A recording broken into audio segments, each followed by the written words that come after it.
Bismillahirrahmanirrahim. Beriman, bertakwalah kepada Allah dengan sebenar-benar takwa, dan jangan sekali-kali kalian mati melainkan mati dalam kondisi tetap tunduk patuh kepada syariat Allah, perintah Allah, segala aturan-aturannya, mati dalam kondisi tetap berpegang teguh kepada ajaran Islam, ajaran yang dimulakan oleh Allah, agama yang disucikan oleh Allah, yang dijaga oleh Allah sampai hari kiamat, dan agama yang hanya diridhoi oleh Allah di muka bumi ini. Wa qala ta'ala,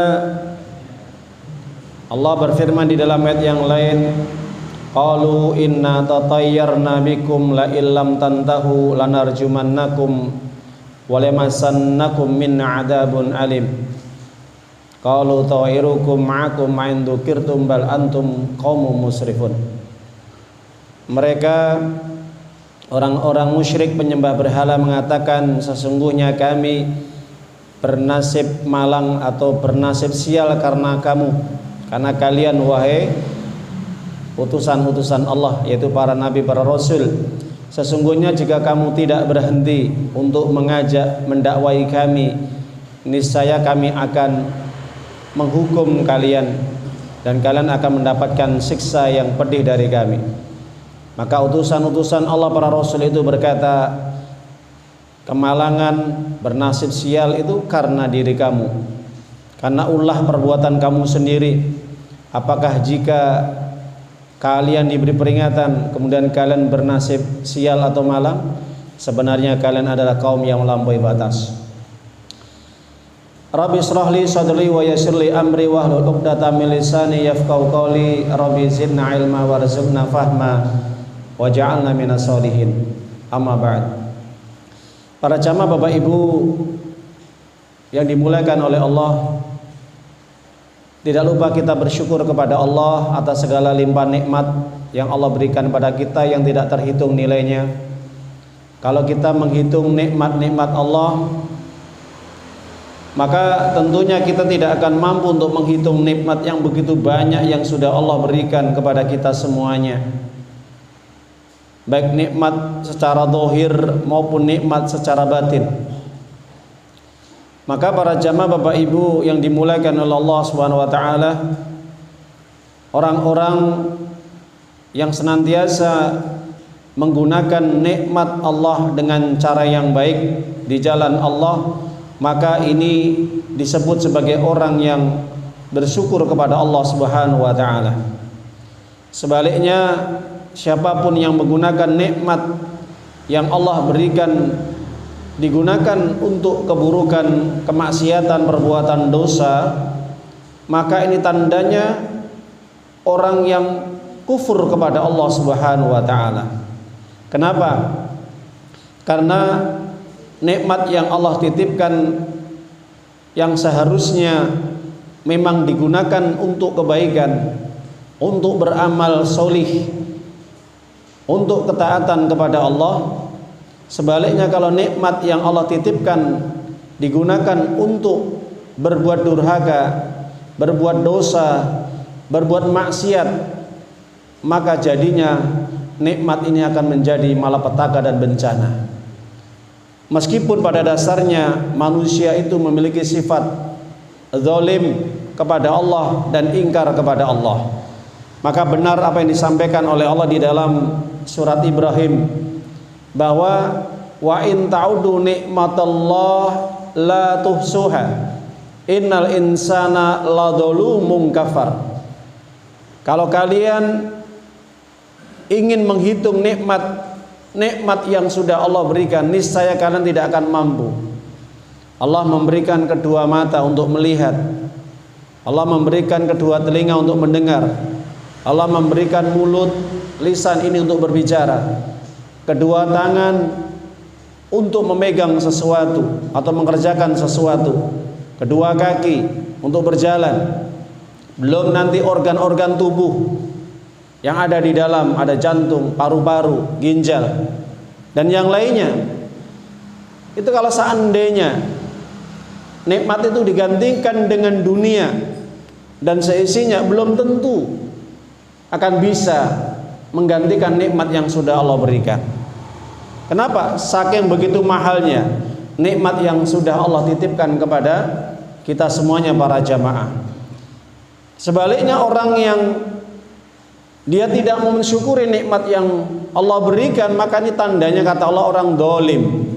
Orang dolim itu orang yang mencelakai Allah. Orang dolim itu orang yang menyakiti Allah. Meskipun tidak secara fisik, tapi dia menampakkan ketidaktaatannya kepada Allah, ketidakpatuhannya kepada Allah, ketidaktundukannya kepada Allah. Ini orang dolim, Bapak Ibu. Sehingga orang-orang yang zolim ini, orang-orang yang memang oleh Allah disebutkan orang yang memang jauh dari agama Allah. Orang yang dolim ini orang-orang yang memang suka menentang agama Allah. Makanya orang dolim ini juga punya sifat ingkar kepada Allah, kufur kepada Allah, menolak aturan Allah, menolak syariatnya, menolak hukum-hukumnya, menolak perintah-perintahnya. Ini orang dolim. Karena di dalam kedoliman dirinya ada sifat ingkar. Makanya para jamaah Bapak Ibu ditantang sama Allah, kalau engkau berani menghitung nikmat yang Allah berikan, tidak akan pernah mampu untuk bisa menghitungnya. Oleh karenanya para jamaah Bapak Ibu, sekali lagi kita bersyukur kepada Allah dengan syukur yang sebesar-besarnya dan sebanyak-banyaknya. Kenapa? Sampai hari ini, detik ini, kita masih diberikan oleh Allah kemampuan untuk bisa berjalan menuju panggilan Allah salat maghrib berjamaah, dan kita bisa berkumpul di majelis ilmu, dan ini merupakan riyadul jannah, taman-taman surga.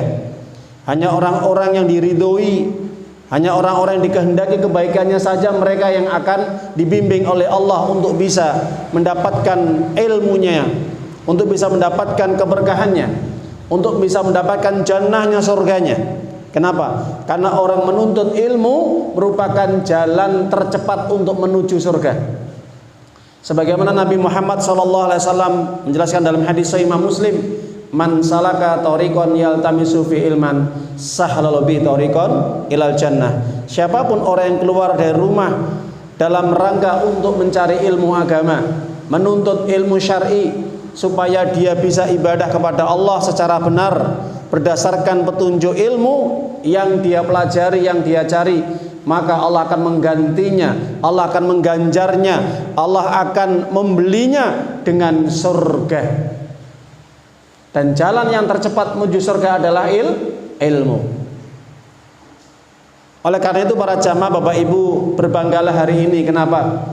Karena Allah telah memberikan kepada kita dua nikmat. Nikmat yang paling agung, nikmat yang paling berharga. Apa itu? Nikmat iman dan juga nikmat Islam. Bahkan sampai Allah turunkan di dalam surat Yunus, surat yang ke-10 ayat yang ke-58.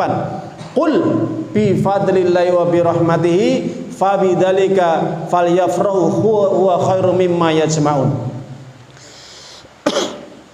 Dijelaskan di dalam ayat ini Allah telah mengkhabarkan kepada umatnya Nabi sallallahu alaihi wasallam, katakan Muhammad kepada umatmu, apabila orang dikehendaki oleh Allah mendapatkan fadlullah. Fadlullah ini ahli tafsir mengatakan yaitu keimanan. Keimanan yang menancap dalam sanubarinya, di dalam jiwanya. Setelah Allah memberikan keimanan yang benar, akidah yang lurus, maka Allah juga memberikan tambahan rahmatnya. Apa itu? Yaitu Al-Quran. Karena orang kalau hidup di bawah naungan Al-Quran pasti akan dirahmati oleh Allah Subhanahu wa Ta'ala. Mungkin apa Mbak Bu? Ya, Allah sendiri katakan di dalam banyak ayat, wa idza quri'al Qur'anu fastami'u lahu la'allakum turhamun. Ya, wa idza quri'al Qur'anu fastami'u lahu ansitu la'allakum turhamun. La'allakum turhamun. Allah tutup dengan kalimat yang jelas.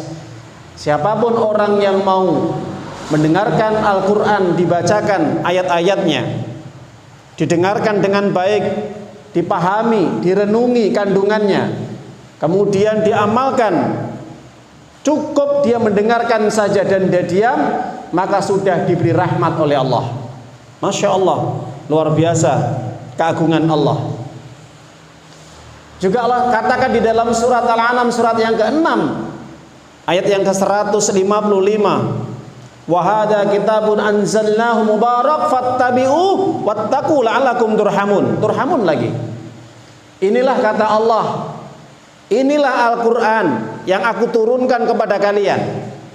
Al-Qur'an ini mengandung keberkahan. Maka oleh karena itu ikuti Al-Qur'an. Amalkan Al-Quran dalam kehidupan kalian sehari-hari. Jadikan Al-Quran kalian sebagai manhajul hayah, konsep dalam mengatur kehidupanmu. Bukan kitab-kitab yang lain, bukan aturan-aturan yang lain, bukan undang-undang yang lain, tapi Al-Quran. Wattaku, hati-hati kalian, jangan sampai menyelisih menentang Al-Quran, agar kalian diberi rahmat oleh Allah Ta'ala. Rahmat lagi. Jadi kita bergembira para jamaah Bapak Ibu, hari ini Allah tandanya tresno sayang kepada kita. Kenapa? Karena kita masih dibimbing oleh Allah untuk bisa hadir di majelis ilmu, majelis Quran, majelis sunnah, dan majelis yang dimana di dalamnya dijelaskan hukum-hukum Allah, syariat-syariat Allah, sunnah-sunnah Rasul Sallallahu Alaihi Wasallam. Jadi para jamaah Bapak Ibu yang dimuliakan oleh Allah, kata Allah, yang demikian itu wahai manusia, kalau kalian sudah mendapatkan nikmat dua ini, keimanan yang benar, akidah yang lurus, tauhid yang benar, ditambah dengan pemahaman Al-Quran yang benar, dan juga diikuti dengan penjelasan sunnah-sunnah Rasul Sallallahu Alaihi Wasallam, maka yang demikian itu kata Allah lebih baik daripada apa yang mereka kumpulkan di muka bumi ini. Masya Allah. Jadi Bapak Ibu yang dimuliakan oleh Allah, Allah memberikan kabar gembira, menawarkan barang dagangannya kepada kita, kepada manusia. Apa barang dagangan Allah Pak Bu? Al-Quran. Al-Quran. Ilmu tentang Al-Quran, ilmu tentang hadis Nabi Sallallahu Alaihi Wasallam, dan ilmu tentang syariat Islam. Oleh karena itu para jamaah Bapak Ibu, orang-orang yang dikatakan lebih baik daripada mereka yang mengumpulkan harta dunia adalah mereka yang senantiasa mau mempelajari ilmu agama Islam, mempelajari Al-Quran, mempelajari sunnah-sunnahnya. Maka jangan sampai kita bosan-bosan, bermalas-malas untuk terus belajar. Maka pentingnya kita ngaji di sini, kita akan membadah, kita akan mempelajari, memahami isi daripada kandungan di dalam Al-Quran. Contohnya, seandainya kita mau sedikit saja merenung, mentadaburi dan memahami apa yang dibacakan imam tadi.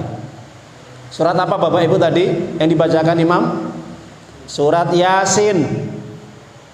Surat yang ke-36, jumlah ayatnya 83. Surat ini diturunkan setelah surat Al-Jin.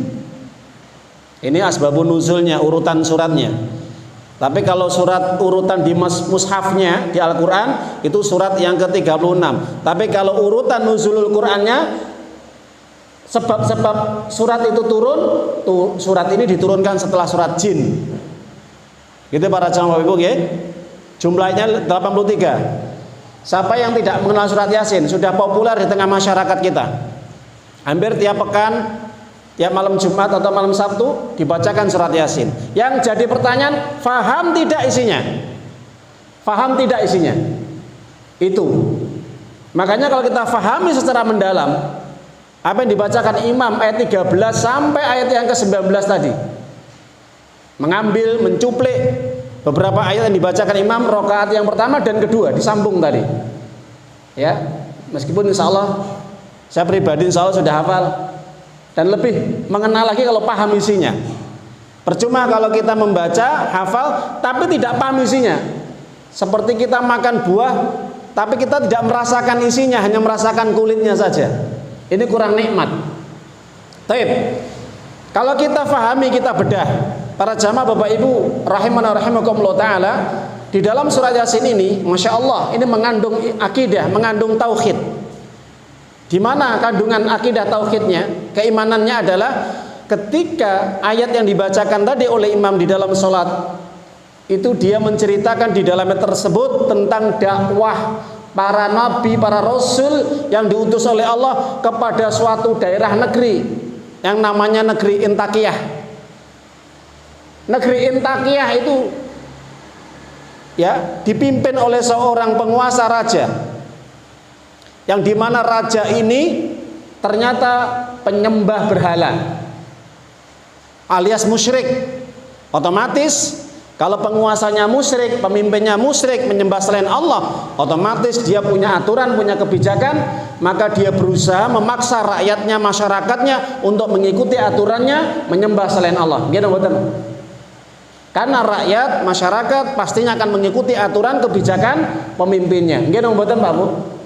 Nah, di negeri Intakiyah ini karena pemimpinnya adalah berkeyakinan penyembah selain Allah, atau notabene-nya adalah dia orang musyrik, menyekutukan Allah, tidak mau menyembah Allah, mengisahkan Allah, mentauhidkan Allah, maka Allah utus 3 utusan atau 3 rasul ini untuk mendakwai. Utusan pertama ditolak, utusan kedua ditolak, utusan ketiga ditolak. Bahkan terakhir mengancam penguasa raja ini di Intakiyah ini agar berhenti dari dakwah. Jadi para rasul Allah diancam, Pak Bu. Ancamannya mana? Ancamannya ayat yang ke-18. Masya Allah, nanti akan sedikit kita hubungkan dengan akidah yang kebiasaan tersebar di masyarakat kita, Pak Bu. Allah katakan di dalam ayat tersebut, yang dimana insya Allah kita sudah hafal ayat ini, Pak Bu. Qalu inna tatayyarna bikum la illam tantahu lanarjumannakum wa lamasannakum min adzabin alim. Ya, maksudnya apa ayat ini? Dikatakan oleh Allah, mereka menjawab, mereka siapa? Yaitu mereka para raja, para bala tentaranya dan masyarakat Intakiyah. Mereka menolak dakwah para nabi, para rasul yang diutus oleh Allah tadi untuk meninggalkan penyembahan berhala, supaya mereka mengganti untuk menyembah Allah satu saja, mengisahkan Allah, mentauhidkan Allah. Mereka menjawab, sudah, gak usah banyak cincong, gak usah banyak bicara, gak usah engkau mendakwai kami gak butuh dakwahmu. Kami sudah punya sesembahan sendiri, kami punya keyakinan sendiri, kami punya tradisi sendiri, kami punya peribadatan sendiri. Kalau kalian, Anda, para nabi, para rasul maksudnya, diancam sama penguasa Intakiyah tadi, tidak meninggalkan dakwahmu, seruanmu, akan kami rajam, akan kami hukum kamu.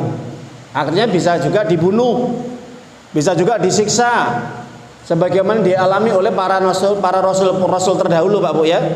Itu. Ini ancaman pemimpin penguasa Intakiyah dan juga masyarakatnya mengancam utusan tadi. Kalau tidak berani akan kami ancam. Kenapa? Sebab dakwah kalian kami bernasib malang atau sial. Tatoyarna diambil dari bahasa Arab tatoyaru. Jadi bernasib malang atau bernasib sial, Bapak Ibu ya. Kalau kalian atau kamu tidak berhenti dari dakwah akan kami ancam, kami siksa, kami bunuh. Maka dijawab oleh utusan tadi, qalu ta'irukum ma'akum an dzikirtum bal antum qaumun musrifun. Rasa sial, malang ya, itu disebabkan kalian sendiri. Kalian menyembah selain Allah, jadinya nanti Allah akan menyiksa, mengazab kalian kalau kalian tidak berhenti dari menyembah berhala. Kenapa? Sebab kalian adalah kaum masyarakat yang melewati batas, kata Allah. Masya Allah. Jadi kisah sejarah di dalam surat Yasin ini, Bapak Ibu, ini menggambarkan bahwa seorang nabi, seorang utusan Allah, seorang rasul saja dakwanya ditolak oleh masyarakat. Kenapa? Karena bertentangan dengan keyakinan. Ketika masyarakat punya keyakinan, animisme, dinamisme, sinkretisme, penyembahan selain Allah, penggabungan antara menyembah Allah dengan menyembah selain Allah dan yang lainnya, ini bertolak belakang dengan ajaran Islam, yang Islam mengajarkan Al-Quran memberikan petunjuk bahwa ketika orang punya keyakinan harus tauhidullah, apa Pak Bu? Mengesahkan Allah saja, menyembah Allah saja yang satu. Allahu ahad, Allah satu. Allahu somad, Allah tempat bergantung seluruh makhluknya. Lam yalid walam yulad, tidak beranak dan tidak diperanakan. Walam yakul lahu kufuwan ahad, dan tidak ada yang setara dengan Allah dalam segala apapun. Pertentangan Pak Bu. Orang yang menyembah selain Allah jelas mereka menyembah dewa ini, dewa itu, Tuhan ini, Tuhan itu, karena lebih daripada satu. Sedangkan Islam mengajarkan hanya menyembah satu Tuhan, monoisme. Sedangkan orang musyrik punya keyakinan kesyirikan, dinamisme, animisme, banyak Tuhan. Nah, ini bertentangan Bapak Ibu, jelas ya? Nah, maka di sini kita bisa mengambil pelajaran. Seorang nabi, seorang rasul saja ditolak dakwahnya Pak Bu. Jadi kalau zaman sekarang ini ada seorang ustadz mubalik yang mendakwakan Islam, mengajarkan Al-Quran, menyampaikan agama tauhid ya, secara benar, ditolak, nggak digubris, nggak direspon, dijauhi, dibenci, dimusuhi, bahkan diancam dengan ini dan itu, lumrah, telat. Kenapa? Ini para nabi sudah diancam. Mau diapakan? Disiksa. Mau diapakan? Mau dibunuh Pak. Ini bukan rasul, bukan nabi, bukan apa-apa. Dakwah ketika sudah dapat gertakan, ancaman, sudah takut. Ya. Jadi kalau orang betul-betul jujur, amanah dakwahnya Pak Bu, insya Allah dia akan menyampaikan kebenaran tadi, tidak akan ditutup-tutupi, apa adanya. Nanti bisa buka tafsir Ibnu Katsir ya, dan tafsir yang lainnya itu ada kitabnya. Jadi di dalam Al-Quran itu Masya Allah luar biasa indahnya. Kalau kita memahami ayat-ayat Allah ya, kandungannya, isinya, tafsirnya, hukum-hukum yang ada di dalamnya, ini akan berefek, berpengaruh dalam sholat kita Pak Bu. Saya setuju. Betul ya, ini akan meningkatkan rasa khusyuk kita atau makninah kita dalam sholat kalau kita paham isinya, kalau kita ngerti isinya. Makanya penting kita sering membaca tafsir. Nanti ada kisah-kisah sejarah di dalamnya. Lah, kata-kata tatayur atau tiaroh itu kalau orang Arab kebiasaan mereka itu apa Pak Bu? Diambil dari hewan. Apa namanya? Toir. Toir itu apa? Burung. Burung yang dijadikan sebagai simbol keyakinan orang-orang musyrik Quraisy Mekah saat itu, ketika mereka mengadakan hajatan atau perjalanan itu selalu dilekatkan, dinisbahkan, dikembalikan kepada burung tadi. Apa fungsi dan tujuan burung itu? Iya, ini penentu nasib Pak Bu, penentu nasib.